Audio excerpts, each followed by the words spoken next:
So I don't usually share a whole lot of the projects that I have going on that don't go well. Usually I present everything in a formalized video where I've figured it all out. But this video is going to be a precursor to another video where hopefully I already have this figured out, because I'm just like swimming in hardware that I can't get working at this point, and it is driving me nuts. So this particular test bench that I've been working with here has a beautiful like $7,000 graphics card on it that I never thought I would have in-house, and I'm very nervous actually touching it. That is the Tesla V100 from NVIDIA. It is a graphics card meant for the enterprise kind of situation where it's meant to run a bunch of virtual machines and things like that. And on the side here, it doesn't even have a video output jack, which of course makes it a little difficult to use in a non-server setup.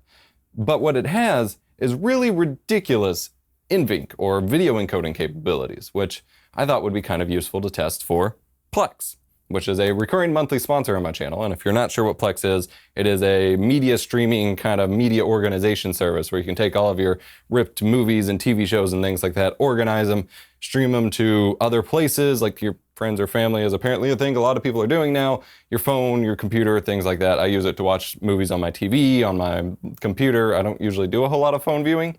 And a lot of channels recently that cover Plex have been buying Quadro P4000 graphics cards, which are like $600 for the purposes of this, which kind of blew my mind because I've always done direct play. I run my Plex server on a Synology NAS, which has no horsepower whatsoever for encoding, but I direct play. It's just like playing it over the network, no problem. Well, there was recently an article that came out, I forget the website, I'll have it shown on screen and linked below, showing that there is this whole ecosystem of people who have these complex Plex libraries that they share with their friends and family, and getting in on someone's really big Plex library is like this really cool thing. It's kind of replaced a lot of the piracy scene. And while I obviously can't endorse or suggest anyone do that myself here on the channel from a video encoding nerd's point of view, it is a really interesting use case to look at. And I wanted to see if this could do it.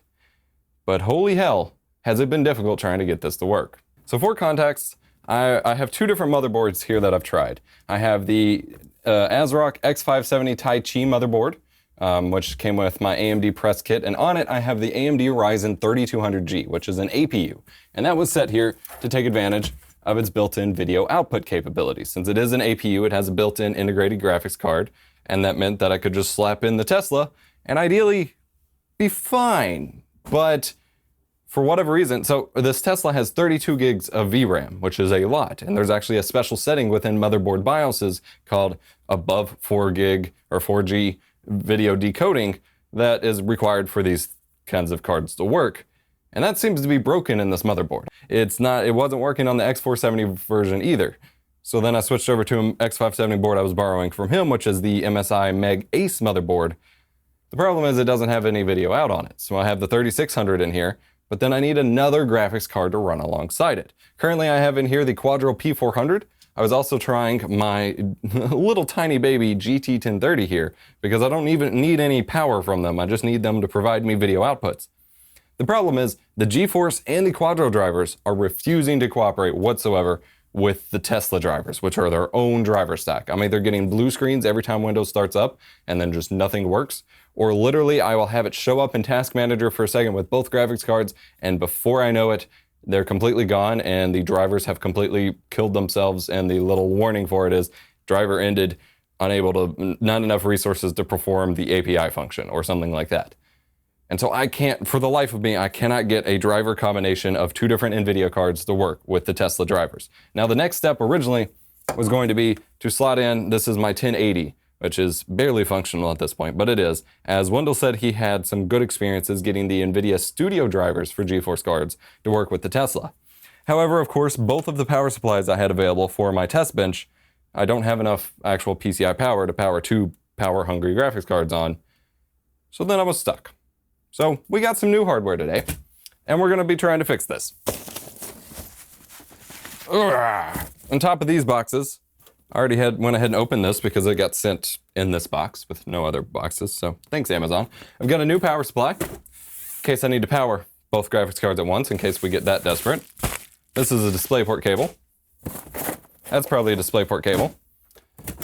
This is a B450 motherboard, which is designed to be kind of the budget last-gen AMD motherboards, but are really great for the use cases of APUs.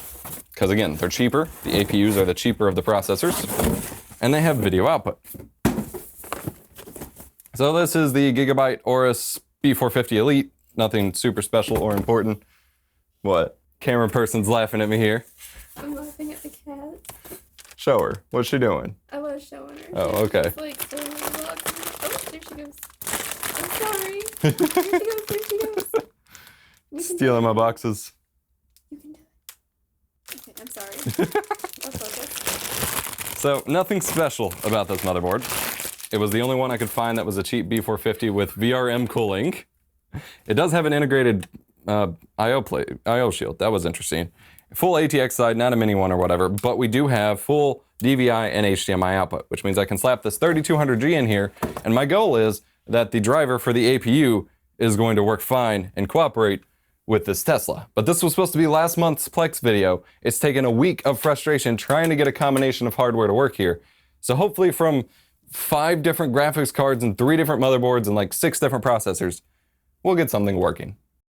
So I was quite impressed with this Gigabyte B450 Aorus Elite motherboard because for the price, I mean, it's a little expensive. It's close to $100, but for the price, you're getting quite a lot. You get M.2 slots, you get M.2 thermal, they're called thermal guards, but the heat sinks, heat spreaders, those are, you know, built into the accent of the motherboard. You get some nice RGB lighting for your case and for your build, which is pretty cool. It's got some decent looking VRM cooling. It's got a built-in I/O plate, all the RAM slots. It's got like most of the features you would expect. And admittedly, the BIOS, the UEFI BIOS was quite Spartan. There was really not much to it, including there didn't seem to be a live update for the BIOS. But thankfully, it worked with the Ryzen 3000 APU right out of the box. The 3200G booted right up. I had no issues with that. And right up front in the peripheral settings, it has an enable 4G decoding option, which meant that I could enable for the Tesla, and it worked right away. So of all of the different, you know, more modern X570 motherboards I was testing, this B450 was by far a much better experience to get up and running, and so far it's been running without a hitch. So overall installation went well. The problem is, once I booted it up, got the Tesla set up and such, the Tesla still didn't show up in Task Manager, and apparently this is actually a specific driver-based thing that, you know, the driver has to allow it to show up in Task Manager. And I guess the Tesla, which isn't designed to be run on bare metal, it's designed to run as a virtual GPU in a lot of different virtual machines. I guess it's just not expecting that use case and doesn't set it up. And there's hardly any controls in the NVIDIA control panel. And then I opened up OBS and tried to record, and it doesn't register any NVENC graphics cards. From what I can tell, Plex seems to think that it can use it, and I ran an FFmpeg test, and FFmpeg was able to use the NVENC on it, so it knows that it's there. The driver is working. I'm not getting any of the errors I was getting before, but trying to do a stream from Plex, it's using my CPU a hell of a lot. It claims to be using hardware transcoding, but it doesn't seem to be doing much, so this is definitely going to be a two-parter. So I'm at a bit of an impasse with what to do with this at the moment, because I was able to, the BIOS, this motherboard's actually a pretty good motherboard for the price. Again, it's like $70, I think, and you get a full ATX motherboard. It doesn't have onboard power and reset switches, so for test benches it's kind of annoying. It has 2 NVMe slots, 2 full-size PCI physical slots, and 1 1X slot. It's got some sort of VRM cooling. It's not too bad. The BIOS is super Spartan, though. There's no live update or anything like that. And I was worried. I realized after I was building it that I may not have an updated BIOS to run the Ryzen 3000 APU, but it booted right off the bat. And there was an option right in the front for 4G decoding. Got it to work. Graphics card was detected, and as far as I could tell, I DDU'd the old NVIDIA drivers and then updated the AMD chipset drivers again just to make sure the APU is working fine. Installed the Tesla drivers, restarted, and it's showing up in Device Manager as working properly, but in Task Manager and stuff, it's not showing up at all, and thus OBS doesn't detect it. So I'm going to have to call in some backup with Wendell and see what the hell's going on. I'm frustrated. This was supposed to be my fix.